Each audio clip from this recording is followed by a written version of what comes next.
I'm actually a little shocked here that you are tearing this shit apart.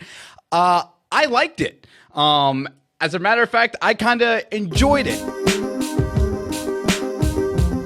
One of the first things we are talking about on this show today is Bird Box. Everyone has been talking about Bird Box, Christian. So let's go ahead and play the trailer for that, and then we'll be right back giving our thoughts and reviews on it.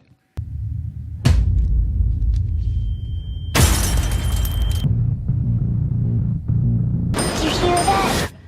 The creatures. All right, this is called Christian Gives You Free Writing Advice, okay? Aspiring writers, just okay. Start your stories where they begin. Mm-hmm. Does that make sense? Like, motherfucker, I'm so tired of the flashback, like not chronological form of storytelling where it doesn't add anything to the actual narrative, okay? Yeah. So this is a movie that starts, we're in a present timeline, shit's dark, shit's bad, woman is going on the river, it's disparate, it's hopeless, it's all this shit, right? Cut to 45 uninterrupted minutes of like not really interesting or necessary backstory. Like if you insist on doing that, start in the past and then come to the future. You don't start in the future and then go to the past because you kill the goddamn momentum of your own story. Number one, that's my big fucking beef. Sorry. Yeah. Number two, follow a 3-act structure. Okay, you should. Yeah, exactly, motherfucker. Hold on, I'm trying to hear what you're telling me, Christian. But come on, everyone. My lord. The thing is, this is more creative than the fucking writing team for this goddamn movie, man. That's what makes me so mad. Follow a 3-act structure. Act 1 should not take an hour and 10 minutes to get fucking finished. All right, like I'm watching this movie and there's nothing terribly wrong with it. It's just that it's overwrought and not particularly well made. And it breaks my heart because, one, as I told you when we first talked about this trailer a long time ago, the book is really fucking cool. Dolores loves the book, right? Mm-hmm. There are all these really interesting storytelling techniques with it. People keep comparing it to fucking A Quiet Place. This idea predates that. So I was really hoping that it would be great because all I keep hearing on social media is like, it's like a bad version of A Quiet Place. And I'm just like, okay, well, that's not fair, because it was the original. But beyond that, it's just like, yo, dude, this movie had some fucking glaring problems that I haven't even addressed yet. But since I wanted to get my writing tips out of the way. Yeah. What are your initial impressions here, brother? My bad. Listen, so half the time while you were making all those valid points, I was doing everything I had to make that little trick of mine work. So thank you to everyone in the studio. You guys helped me out. So give a round of applause for those guys. Now, let's go back to the review. Everything you said, I'm actually a little shocked here that you are tearing this shit apart. I liked it.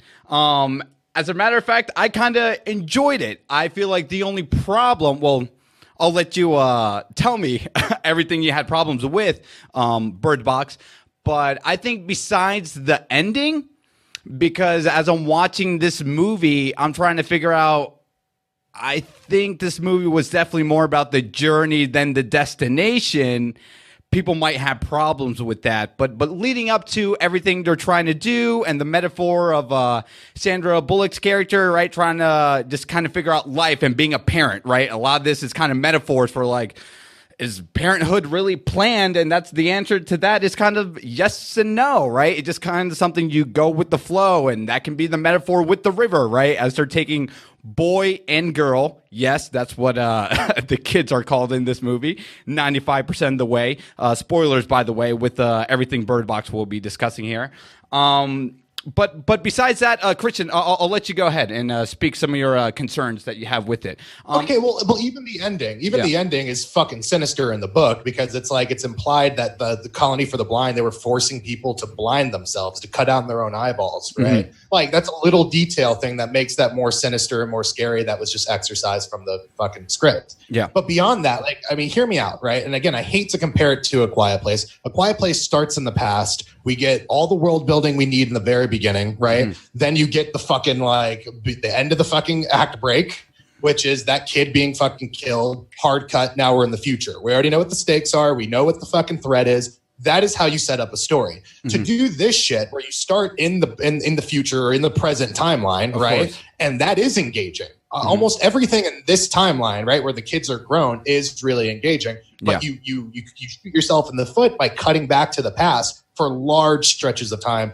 And they don't even really add anything to the overall character arc, right? Like the most interesting thing that they flirt with in this movie, and it's literally flirting. Like they saw this fucking idea across the bar and winked at it, and that was as far as they got in the courtship, okay? Yeah. Which is the idea of choosing parents, right? Like choosing family, and about how she didn't want her son to be the lookout, right? But when the little girl said, I'll do it, she couldn't bring herself. It is a really beautiful idea of like, okay, what makes you a parent? Is it the fact that you birth someone? Or is it the fact that you raise someone? The fact that you choose someone every single day? You choose that person. You treat them like you do your own fucking blood. That was pretty. They flirted with it for half a second and then never got back to it. Okay. So again, it's like, it's a movie that's not terrible. I'm not saying it's terrible. I think it's got like a 60% on Rotten Tomatoes or something.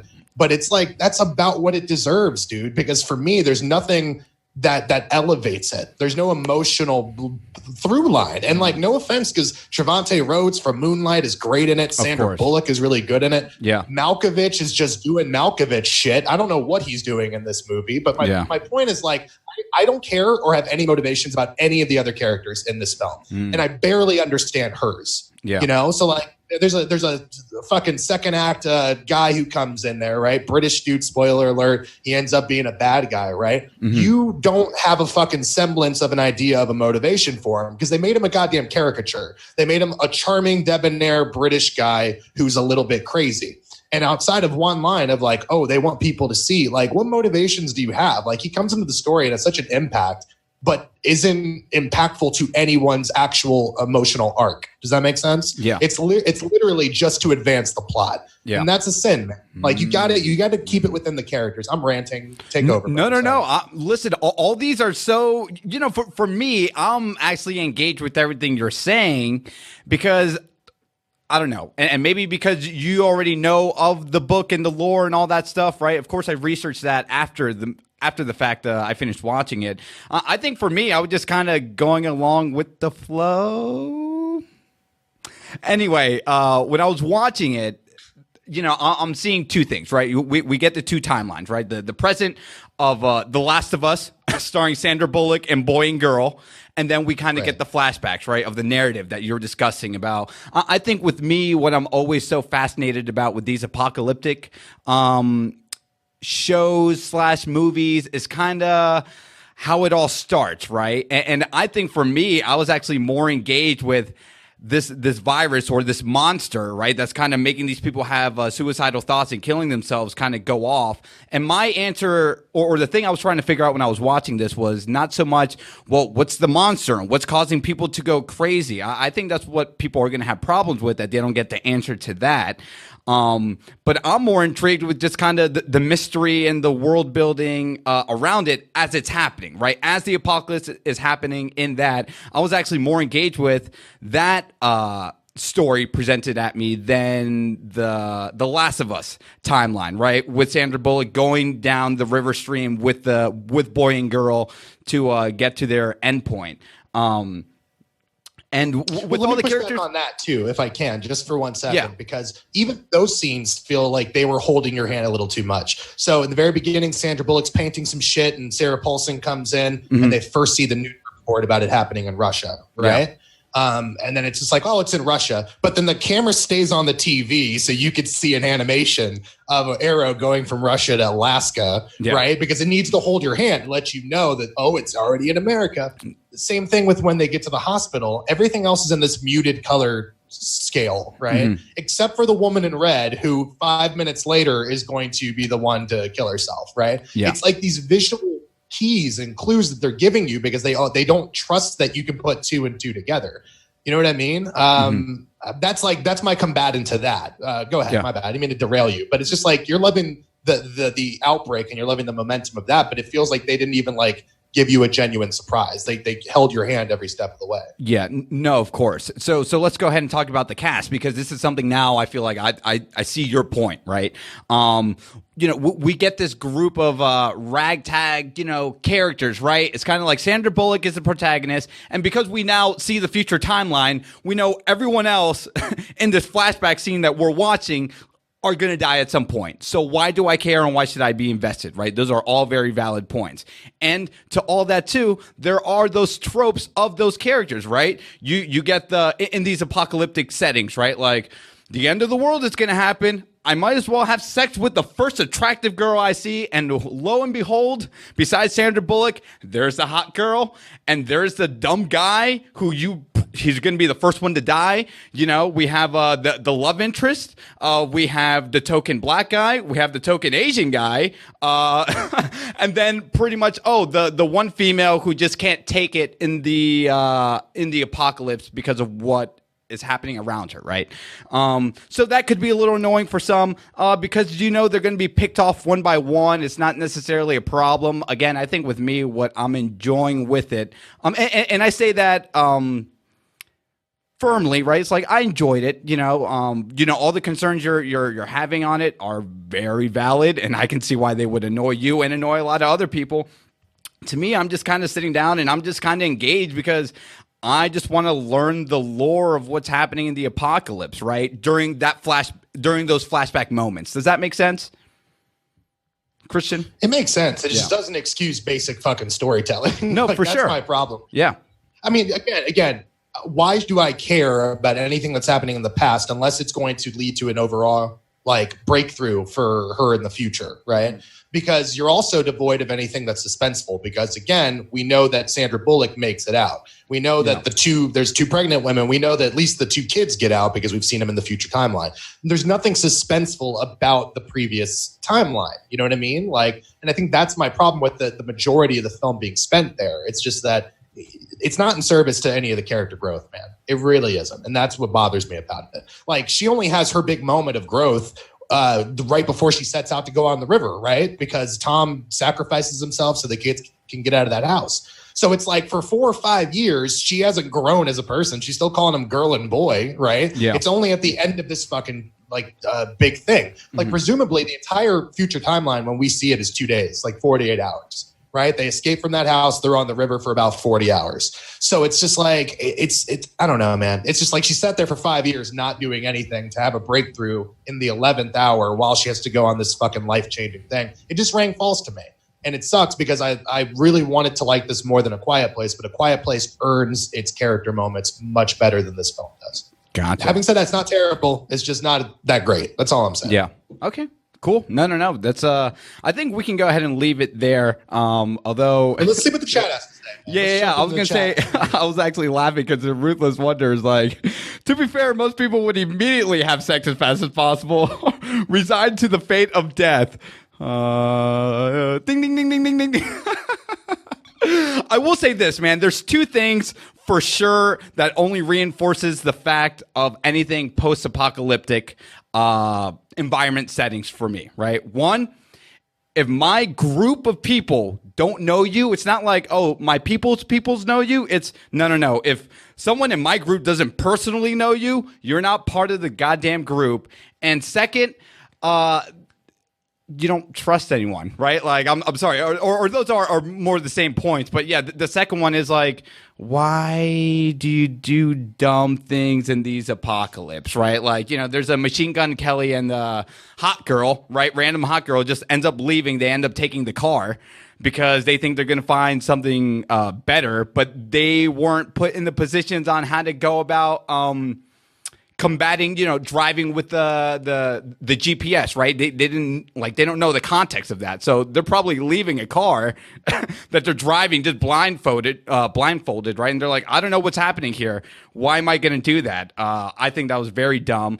You're right. I think it's almost too harmonic in the way of Sandra Bullock's character with boy and girl coming at the 11th hour in the present timeline, right? As she's rowing the boat of which kid am I going to try and sacrifice? Actually, the answer is none of them because I learned through this crazy journey that, we should all make it together because that's kind of my role as a parent or the responsibility that I should play to them. But of course, it's very... but again, that doesn't piss you off a little bit because they make such a big dramatic point about she's going to have to choose one of them just to get to that point of the film. She doesn't choose anyone. We've been told how dangerous it is, how... Basically, Sandra Bullock is being irresponsible as fuck. She doesn't want to choose one. but not choosing them should, in theory, kill all of them, right? Like, that's what they said throughout the whole film. So now we just get like a cop out where she's like, no, I love you too much, and the Rapids will understand my love, or some bullshit. Yeah. And she crashes, and they all still live. I mean, I don't know, man. It's just, it's not great. And I'm sorry, we got Marcus in the chat saying he loved it, but like, it has some real pacing and structural problems. Yeah. And it's depressing. I mean, it also has some beautiful fucking, that opening shot where you see the woods and the rapids and all that stuff. Gorgeous. Yeah. I mean, it's not a terrible film. It's just not a very good film. And I think it sucks that it came out in the same year as A Quiet Place, because it's always going to get those comparisons now. Yeah, so there's two things I want to say, and then we can go ahead and jump to the next topic for everyone. One, so are you more upset because we didn't get more of the present day timeline as opposed to the flashback on how it all happened type of thing? And was that one of your major complaints you had with it, Christian? Right. But again, it's like, start your stories where they start. If you're going to do a flashback, that's fine. Start in the past, end up in the future. We need to care about where you are now. Yeah. Doing this shit, we're like, I mean, that's the problem. It seems like they didn't have a full idea for the actual monotony and the treacherous journey, right? Because being on the river, like, at some point it becomes like Apocalypse Now did, right? You're going up the river, but the further you go up the river, the further up the heart of darkness, right? Like, shit's supposed to get more nightmarish, and it felt like they just copped out on that timeline completely to tell a flashback story that didn't really build to the character moments, you know? Like, like if you're going to do a thing where, like, a chronological order, blah, blah, blah, blah, that's integral to your plot, you need to get to a point where, like, it's a baton handoff, right? The past timeline directly hands off to the themes that are happening in the future. This is just basic fucking storytelling, okay? So that's my problem with it. It's just like, we should have had more of character development in the main timeline, in the future, bleak, on the river, this treacherous journey, instead of relying on the past timeline, because it doesn't do that at all. That's my problem with it. Okay, very fair point. So everyone, let us know what you think in the comments down below. What did you think of Bird Box? Did you love it? Did you hate it? And let me just end it with this one thing. Trevante Rhodes' character, I don't know how in the present timeline, there's a scene where him and Sandra Bullock, just having some intimacy. And I'm seeing this man shirtless, and I'm like, dude, what protein are you eating to keep up with those gains, dude? There's a scene I'm like, okay, in the apocalypse, well, my man is still eating well, because this man is looking ripped as fuck in the apocalypse. Right. So tell me your secrets. Got that moonlight. And once you're nominated for an Oscar, it's all like, you can do whatever you want. You got all the protein on tap. You know what I mean?